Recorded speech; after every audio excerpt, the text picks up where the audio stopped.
Aloha and welcome to Right On. My name is Isla Allgood and I am filling in as host this week because our special guest is normally the host. Welcome, Diann Wilson. Thank you. Glad to be here. And we're happy to have you. You're a Writers Guild member and a recently published author. Do you want to tell us a little bit about yourself and your writing background? Sure. Originally, I'm from Iowa, but after moving to 5 different states for my career and my husband's career, I now live in Hawaii, Hawaii, which is a small town on the northern tip of the Big Island. We've been here for 8 years. I have had 2 books published. The first was a business book. It's called The Other Blended Learning, a classroom-centered approach. Probably not going to find it on the bestseller list, but it was my first venture into writing and publishing. And I worked with a friend of mine, Ellen Smilanich. She co-authored it with me. But more recently, I've just published my second book, which is a very different type of book, Goodbye Big City, Hello Big Island. I again partnered with someone, but this time it was with an illustrator, Helen White. Oh, lovely. Yes, I know Helen. She's an amazing artist. So how fortunate for you to be able to have someone to collaborate like that. Can you tell us when that first book you had that published about? How long ago was that? Oh my gosh, the first book was published about 15 years ago. So I was working in corporate learning and I was very interested in writing. I'd attended a workshop that a woman was putting on and she mentioned that she'd published a couple books. So I went up to her afterwards and said, would you be willing to talk with me about that? Because I'd love to publish a book. She introduced me to her publisher and the rest is history. So, Oh, that's pretty awesome. Now yeah.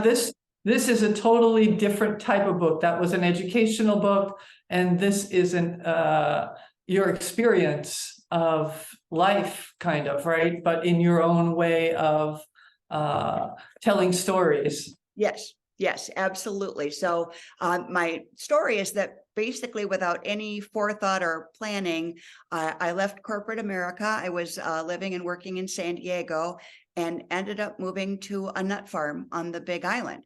And my husband and I had no idea what we were doing. We had no experience whatsoever in farming. We had never lived in a small town, nor had we ever wanted to. But we fell in love with this place. We've had so much fun here, and we had so many funny things happen that I just had to write about it all. So yeah.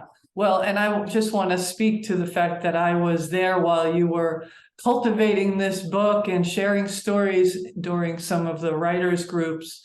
And it was so enjoyable to listen to your stories and then see your process. So when would you say you started writing versus, well, where we are here today? okay, sadly, it took me a long time, but I'm fine with that because I really enjoyed the writing process and the stories came out kind of as they came out, as things happened. So this whole process to go from starting to write my stories to seeing an actual published book in my hands was probably about a 6-year experience. And that's really not unusual. I mean, people, whether they write fiction, nonfiction, poetry, it takes years. In your case, you're kind of accumulating stories and you're writing them as they happen, and then you go back and you change and edit and adjust. And well, that's not very funny. Because yours has a real sense of humor to it. So you probably wanted to make sure you had that throughout the book. Right. Yeah. So yeah. Well, did you want to read something for us today? oh my goodness. I wasn't ready for that, but I could be very quickly. Well, it's nice to give people a little taste of what you've done. And, afterwards, maybe we can talk a little bit about your writing process, what it was like to publish and how you decided the publishing end of it. Okay, so I'm really just picking something out here. Yeah. And let me do this quickly. I'm just going to go with, it's a chapter called Ouch, Up and Away. And this talks about our process of actually making the move from the mainland to the island. So, Okay. I've always loved a good bargain, and thus a few months earlier, I had bid on a hotel stay at a silent auction that was rather short on bidders.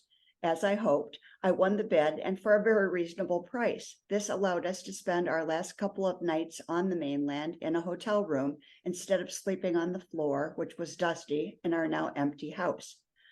The cats weren't allowed to stay at the hotel with us, so we visited them daily, making sure that their carrying cases were out of sight. To them, a carrying case meant a visit to the vet. A visit to the vet typically involved a needle, which meant a shot or the drawing of blood. And this in turn had taught the cats that when their carrying cases came out, they would run faster than they ever had, and they would protract their claws further than ever before. But after a few days, it was time for our final visit. It was the day of our flight to Hawaii. We showed up at our house an hour before we needed to leave for the airport. While there was no furniture for Oscar, Sophie, or Lucy to run and hide under, there was still a two-story house that they could run through. As expected, one side of us with pet carriers in hand, and all three of them scattered in different directions. We had hoped they would each assume the carriers were for their siblings and therefore would not be scared, but we had no such luck. Herding cats is a bit like herding squirrels. We knew because we had to do it once when we lived in the Midwest and squirrels got into our basement. After several minutes of running in opposite directions with no success, we tried strategically placing a trail of cat treats on the floor that would lead them to either us or the carriers. But watching them suspiciously watch us, watch them, led us to realize that this approach was not going to work. And did the kitties make it? They made it. My husband made it with a few scratches and bandages. So it was traumatic for all. I hear you. Well, thank you for sharing a little bit of your story. And if people want to hear more, they'll know where to find your book. Yes. So why don't you tell us a little bit how you decided to publish, who you published with? Did you consider self-publishing and that sort of thing? Yeah. Right. Well, okay. So I just assumed that one of the big 5 publishers would want to print my book. So I go on the websites, and then guess what? You have to have an agent in order to even speak with those people. Mhm. So then I just assumed that a famous agent would gladly want to take me on as a client. Wrong again. I pitched several agents. I did a lot of research online. There's a lot of different websites you can go to help you find an agent that works in your genre. But I never heard back from any of them. So I did talk with several other authors, and I found that this is actually a very common experience. I believe possibly since COVID, more people were sitting home and writing. So I think it's possibly even gotten worse than what it used to be.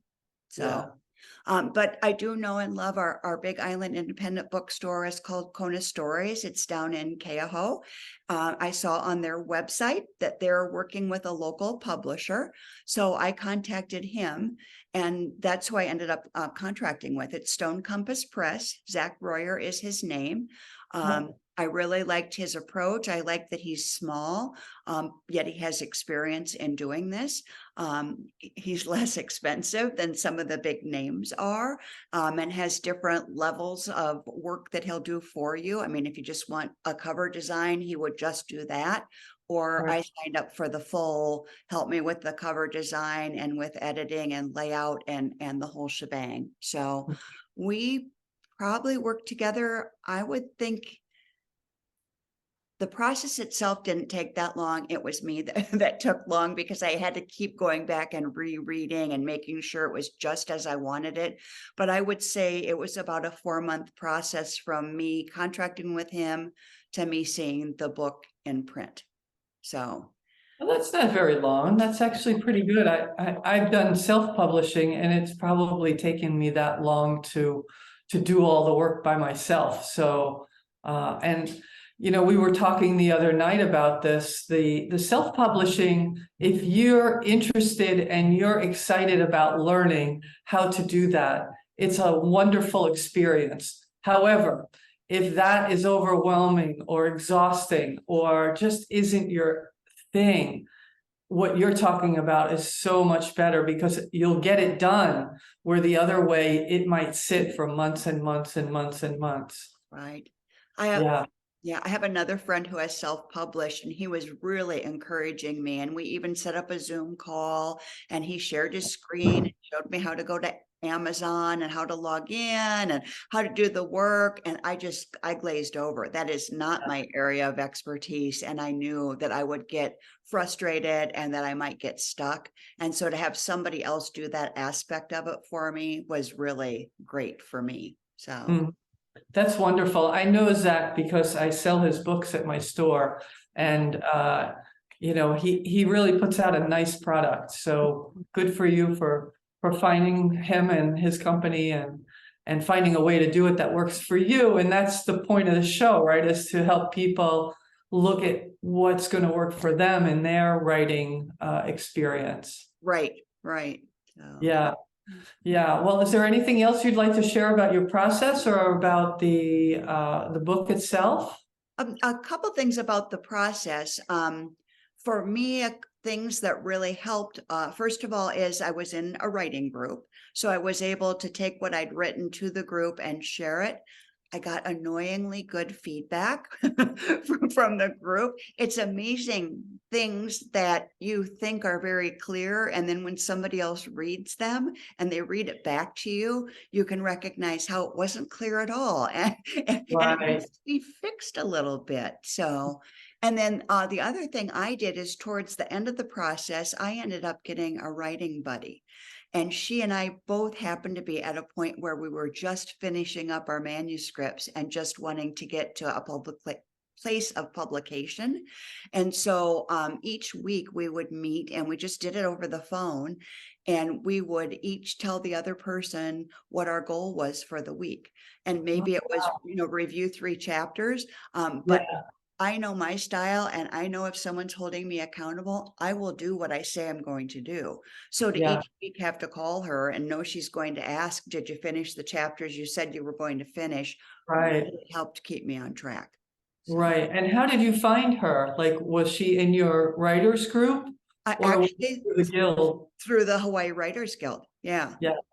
So. Yeah, well, that's good for people to know that there's something that the guild can help them with. They can network with other writers, and maybe somebody is willing to do a share like that instead of maybe having to pay somebody to go over the book with you. Or right. And if I could do a little bit of self-promotion, I'm so excited. It just so happens, Carol McMillan is her name, and she and I both happen to be doing a reading and book signing in November at Kona Stories. We both happen to be, we both have our books finished, and we're both going to be presenting the same night, November 7th. So. Oh, that's wonderful. And they're located in Keaho Shopping Center down in South Kona. Yes. And they are so supportive to local writers. I've done a number of readings there over the years. They're just the kindest people, and they're always helping writers get their stuff out there and get exposure. Yeah. Right. So that's great. How exciting for you. Yeah. Thank you. Thank you. And anything new on the horizon for you, or are you going to breathe for a while? Going to breathe for a while. I'm focusing now. One of the things I've learned by working with Zach is the importance of promotion. So he's got me getting an author's page set up through Amazon. He's got an author's page for me on his company's website. He wants me to start blogging. So it's keeping me busy for a while. Yeah, and that's important, because you do want you've gone through this labor of love, and you want people to be able to find it and access it and read it. Mm-hmm. Well, yeah. And that's one of the lessons I learned. I never did this to become rich and famous. I did it because I like writing. I've had such fun experiences. I want to share my stories. But I'm telling you, it gives me such pleasure to have, and I've got like old college friends from years ago who are sending me texts or emails saying, I got your book, I read it, it's so fun. That means the world to me. So. Yeah, it's another way to connect with people that you know.